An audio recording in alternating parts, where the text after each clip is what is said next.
बिस्मिल्लाहिर्रहमानिर्रहीम, अस्सलाम वालेकुम। मेरा नाम मुबशर लुकमान और आप देख रहे हैं मेरा यूट्यूब चैनल। अरबी की एक मशहूर कहावत है कि घर का इंतखाब करने से पहले ये जानना ज़रूरी है कि आपका हमसाया कैसा होगा, क्योंकि एक अच्छा हमसाया आपके लिए रहमत और एक बुरा हमसाया आपके लिए बहुत बड़ी ज़हमत बन सकता है। लेकिन जब हम ग्लोबल जोग्राफ़ी को देखते हैं तो कई ममालिक के पास ये ऑप्शंस नहीं होते कि वो अपने हमसाये का इंतखाब कर सकें।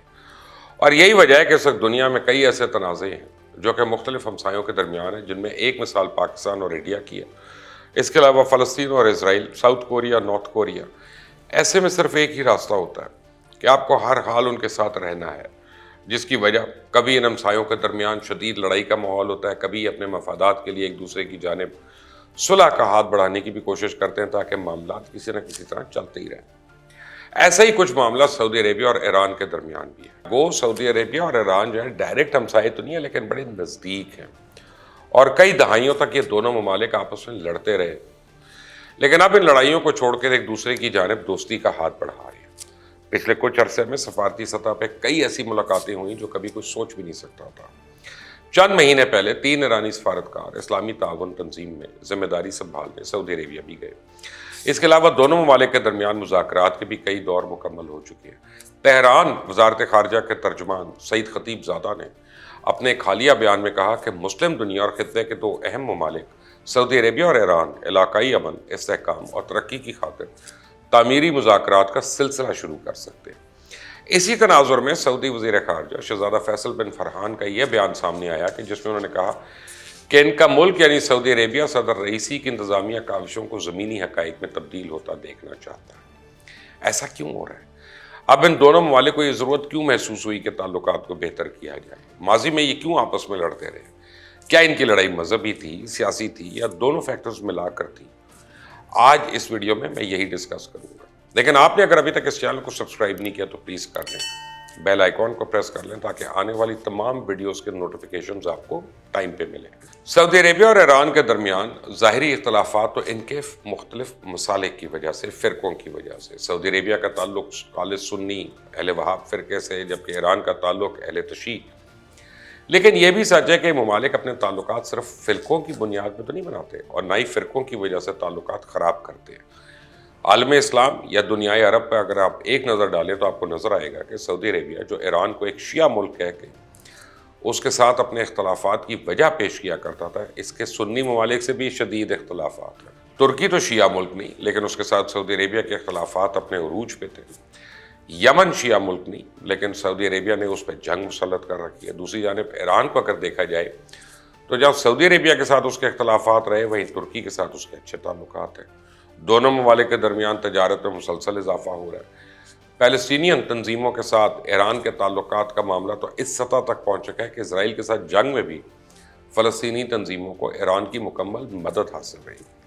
अब इसके अलावा ये एक हकीकत है कि सऊदी अरेबिया और ईरान में हमेशा या हर बात एक ही बात पर तो इख्तलाफात नहीं रहे, बल्कि कई मोड़ ऐसे भी आए जब दोनों मिलकर चलते रहे, जिसकी एक मिसाल अमेरिका और सोवियत यूनियन के दरमियान होने वाली जंग थी, कोल्ड वॉर, जिसमें सऊदी अरेबिया और ईरान दोनों ने अमेरिका की मदद की ताकि रशिया को खलीजी ममालिक तक पहुंचने से रोका जाए। उसके बाद 1960 में जब मिस्र ने यमन में छेड़छाड़ शुरू की, उस वक्त भी रियाद और तेहरान ने मिलकर यमन में शिया फ़िरक़े के लोगों की मदद की थी।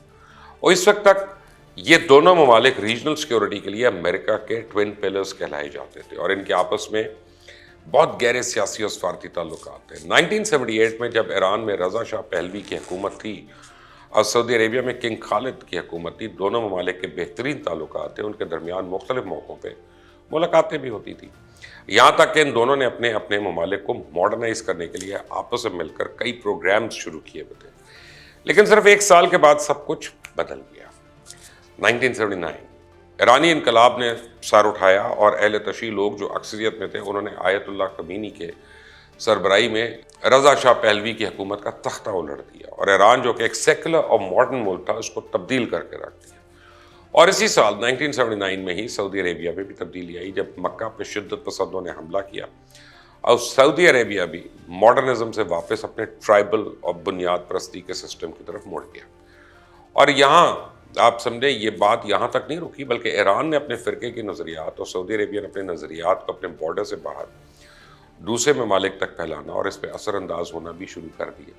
اور یہ ان کے لیے کوئی مشکل کام نہیں تھا کیونکہ دونوں کے پاس ایسا کرنے کے لیے وافر وسائل بھی تھے، لیکن ان کی ایک کمزوری بھی تھی جو کہ بعد میں ایک خرابی کی جڑ بنی، اور وہ کمزوری ان کی مذہبی اور ایتھنک مائنورٹیز تھی، اور مشکل یہ تھی کہ یہ اقلیتیں ان ممالک کے ان صوبوں میں آباد تھیں جو کہ تیل کے وسائل سے مالا مال تھے۔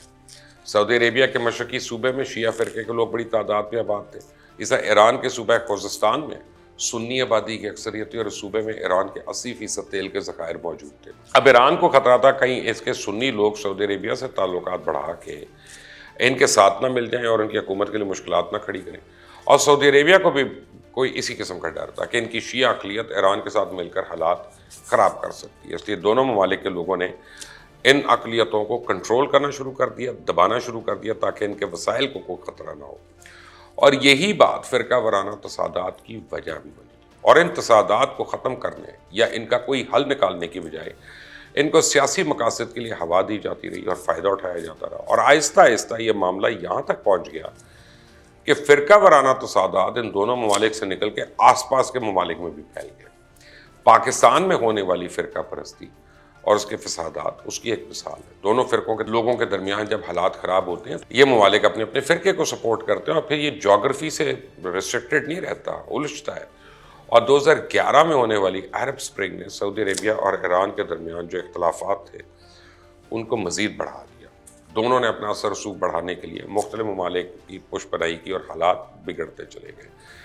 بحرین میں ایران نے حکومت مخالف لوگوں کو سپورٹ کیا، جبکہ سعودی عربیہ نے بحرین کی حکومت کی مدد کرنے کے لیے اپنی فوج بھیج دی، جبکہ سیریا میں سعودی عربیہ نے باغیوں کی مدد کی اور ایران نے اس کی الٹ کی، وہاں کی حکومت کا ساتھ دیا۔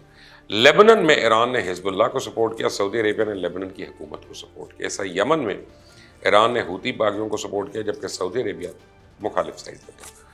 اور آخر میں اگر اسرائیل کی بات کی جائے تو حماس کو ایران کی مدد حاصل ہے، جبکہ سعودی عربیہ سرکاری طور پہ تو اسرائیل کے ساتھ نہیں ہے لیکن وہ اس کے مخالف بھی نہیں ہے۔ ہاں، ایران کو کاؤنٹر کرنے کے لیے دونوں کے درمیان الائنس ضرور موجود ہے۔ یہ صرف کچھ مثالیں ہیں جو میں نے آپ کو دی، لیکن کہنے کا مقصد یہ ہے کہ ایران اور سعودی عربیہ کے درمیان دشمنی کسی سے ڈھکی چھپی نہیں ہے، اور انہوں نے کئی ممالک کو تقسیم کر کے رکھا ہوا ہے۔ سعودی عربیہ کے حمایتی ممالک میں عرب امارات ہے، کویت ہے، بحرین ہے، ایجپٹ ہے، جارڈن ہے، یہ شامل ہیں، جبکہ ایران کے حمایتی ممالک میں عراق اور سیریا شامل ہیں، یمن، لیبنن، قطر میں سپلٹ ہے۔ یہی وہ لڑائیاں ہیں جن کی وجہ سے شیعہ اور سنی فرقوں کے درمیان فاصلے ہمیشہ بڑھے اور یہ دوریاں کم نہیں ہو رہی۔ 2016 میں حالات اس وقت مزید خراب ہوئے جب سعودی عربیہ نے شیعہ عالم نمر النمر کو پھانسی دی، اور اس کے بعد ایرانی مظاہرین نے سعودی سفارت خانے پہ دھاوا بول دیا۔ اس حملے کے نتیجے میں ریاض نے تہران کے ساتھ اپنے ہر قسم کے تعلقات منقطع کر دیے، اور 6 سال بعد آخر یہ تبدیلی آئی کہ امریکہ اس خطے سے نکل گیا، اور مختلف ممالک نے تیل پر اپنا انحصار بھی کم کرنے کی طرف توجہ دینا شروع کر دی۔ اس کی وجہ سے اب تیل پر اپنی آمدن کا انحصار کرنے والے ممالک ان کے لیے ایک نئی مشکل کھڑی ہو گئی۔ تو سعودی عربیہ میں محمد بن سلمان کو اپنا ویژن 2030 پورا کرنے کے لیے زیادہ سرمایہ کی ضرورت ہے، تو ایران کو ضرورت ہے کہ اس پہ سے معاشی پابندیاں ختم ہوں، اس کی معیشت بہتر ہو، اس کے لوگ سانس لے سکیں، اور یہی وجہ ہے کہ اب یہ دونوں ممالک اپنی لڑائیاں ختم کر کے دوستی کی طرف آنا چاہتے ہیں، یعنی معاشی اور سیاسی دونوں مجبوری ہیں۔